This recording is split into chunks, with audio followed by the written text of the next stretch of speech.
She planned his birthday with love in her heart, but he repaid her with a cake to the face in front of a room full of people. What she did next didn't just silence the room, it stunned the entire world. Because sometimes the most dangerous woman is the one who refuses to scream, and when dignity walks out the door, it doesn't come back empty. Handed, it comes back with fire. He thought humiliating her in public would make him feel powerful. He thought smashing a cake in her face would silence her, break her spirit, and remind her who held the control. But what he didn't know was that the woman standing across from him wasn't the same woman who used to cry in silence. She had buried the version of herself that tolerated disrespect, and what rose in her place was something he never expected. It happened on a Saturday afternoon, a birthday lunch at a fancy downtown restaurant. Laughter, music, candles flickering, phones out recording. The table was full friends, colleagues, distant relatives. And in the middle of it all, she sat smiling, holding a gift bag she brought for him. Yes, she had planned the lunch. She had organized the venue. She had even picked up the cake herself from the bakery he liked, because even after years of coldness, she still tried. She still believed that love could be earned if you just showed enough of it. But love doesn't live where respect doesn't, and that afternoon, the truth showed its face right alongside the cake. The bill came. The waiter placed it quietly on the table, folded neatly in a leather slip. But his expression shifted. The man who had been smiling, joking, raising glasses to himself, suddenly leaned back. He stared at the bill like it insulted him, and then he said it loud enough for the whole table to hear, "You paying for this, or are you just here to look pretty today?" The room froze, a few awkward laughs, eyes shifted. Someone coughed to cut the silence, but she smiled politely. She didn't respond with sarcasm, didn't shoot back.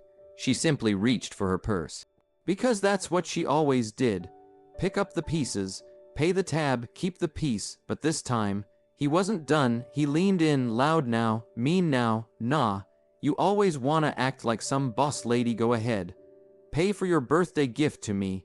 Let's see how independent you really are." The embarrassment rolled through her chest like a wave of heat. This wasn't a joke anymore. This was humiliation on purpose. She opened her purse, heart pounding, not from the bill, but from what it meant. From how familiar this feeling was. She pulled out her card. When it happened, he stood up suddenly, took the birthday cake in both hands, looked her dead in the eye, and slammed it into her face. The frosting splattered, the candles broke, the room gasped, phones dropped, chairs pushed back. Someone yelled, someone cursed, but he just laughed and said, "That's what happens when you try to play grown woman on a man's dime." Her hands were frozen.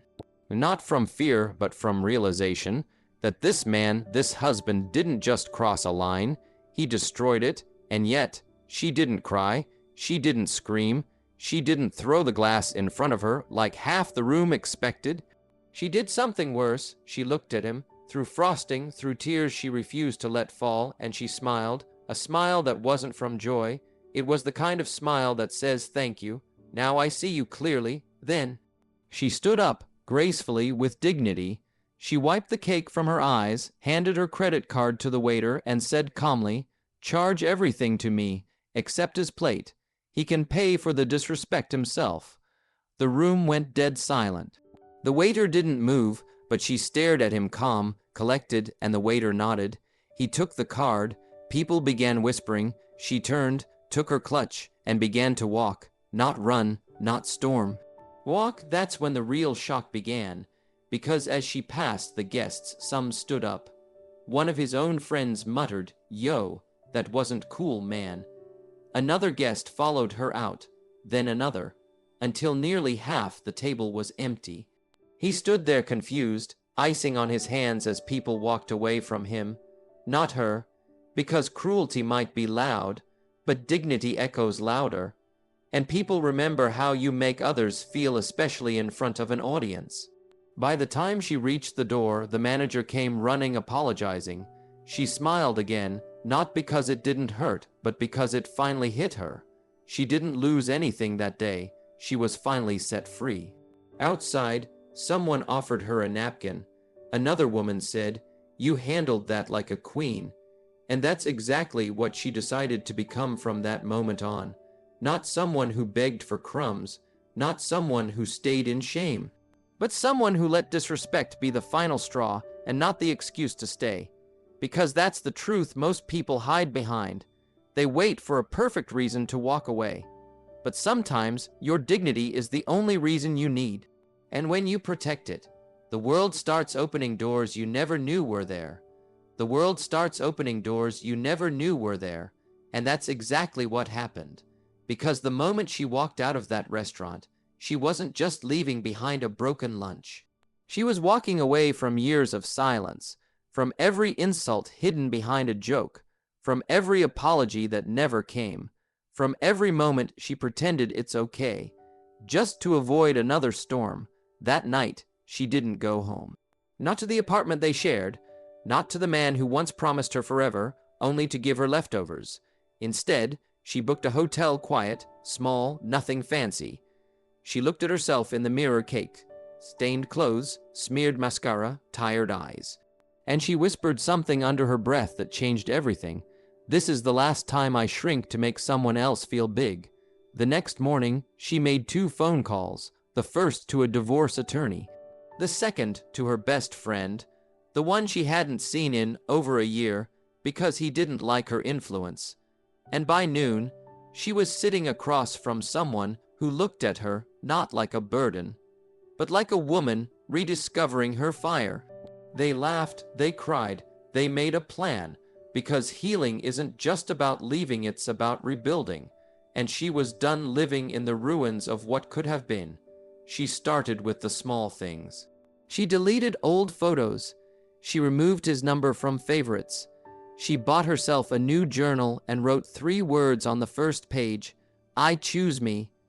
It wasn't about revenge. It wasn't about proving anything to him. It was about reminding herself who she was before the noise. Days passed, then weeks. She didn't announce her pain online, but someone at the restaurant did. A video had leaked the cake, the smash, the silence, her powerful walkout. And while she was still quietly trying to put her life back together, the internet was exploding. People didn't just watch, they shared. They didn't just comment, they praised. That's what strength looks like. She handled it with class most people don't have. This is why women need to choose peace over prideful partners. The video hit over 10 million views in 3 days. It spread to forums, blogs, even morning talk shows. But the most shocking part, brands reached out. They didn't just see a moment, they saw a movement. They saw a woman who stood tall through humiliation and didn't throw hands, she raised standards. And that was power. She was offered a partnership with a self-care brand, an interview with a podcast focused on emotional survival and strength. She even got invited to speak at a women's summit. Not because she yelled, not because she went viral in rage, but because she held her crown when the world expected her to break. Meanwhile, he watched it all unfold, sitting in the same apartment, with the same empty pride, watching the same video that he thought made her look weak. But the world didn't see weakness. They saw a warrior in silence. He tried to call, he tried to text. I was just joking. It wasn't that serious. You're overreacting. But she didn't reply, because she wasn't interested in returning to a storm she finally walked out of. Pain had taught her something priceless. You can't rebuild your life if you keep rescuing the person who keeps burning it down. Weeks turned into months. She had a new job, better pay, better peace. She started posting small motivational clips online, nothing dramatic. Just reflections from a woman who had learned to stand again. People followed. People listened. Because her strength wasn't loud, it was real. And real always finds its way home to those who need it. Then one afternoon, she posted a video, just her, sitting by a window, sunlight pouring in, no makeup, no filters, no fancy script. Just her story from the lunch to the cake to the moment she chose freedom. And the last line, he thought smashing that cake would silence me, but all he did was set me free. The video hit 20 million views in 1 week, not because it was flashy, but because it was true. Because in a world full of noise, people still crave authenticity, and hers echoed louder than any apology he could ever offer. Months had passed, seasons changed, and so did she. Not just on the outside with her new glow, her peace, her purpose, but inside, where her silence once lived, there was now something louder. Clarity. She wasn't trying to win anymore, not the argument, not the relationship, not even the sympathy of strangers. She had already won when she walked away. But life has a strange way of testing the healed. One afternoon, she was invited to speak at a private conference, an elite gathering for women in leadership. She wasn't a celebrity, she wasn't rich, she was just her, and that was enough. She stood on stage in a deep blue dress, confident, still, calm, not a hint of the woman who once sat at that restaurant table swallowing humiliation for love. The audience waited, and she began, "I'm not here because I'm perfect. I'm here because I finally refuse to be disrespected quietly." They leaned in. She spoke not about pain but power, not about revenge but rebirth. And then it happened. Midway through her talk, someone walked in, him, the man from the cake, the man who once laughed as the room gasped, the man who thought he could shatter her confidence and walk away untouched. He stood in the back, unsure if she saw him, but she did, and without skipping a beat, she smiled the same way she did that day, not in pain, but in power. Then she said something the room never forgot. Sometimes the people who try to humiliate you end up becoming the quietest part of your story. The audience turned to look, gasps, whispers. He froze. She never said his name. She didn't have to. Because her success was louder than any accusation, her peace the final punch, he slipped out of the room unnoticed by most, but unforgettable to himself. She finished her speech with one final line. "If someone ever tries to break you in public, don't break back. Rise so high they're forced to look up just to remember what they lost." The crowd stood applauding, crying, recording. The clip went viral again. But this time it wasn't about a cake. It was about a crown, one she placed back on her own head. And as the screen fades to black, only one line remains. She didn't fight him. She outgrew him.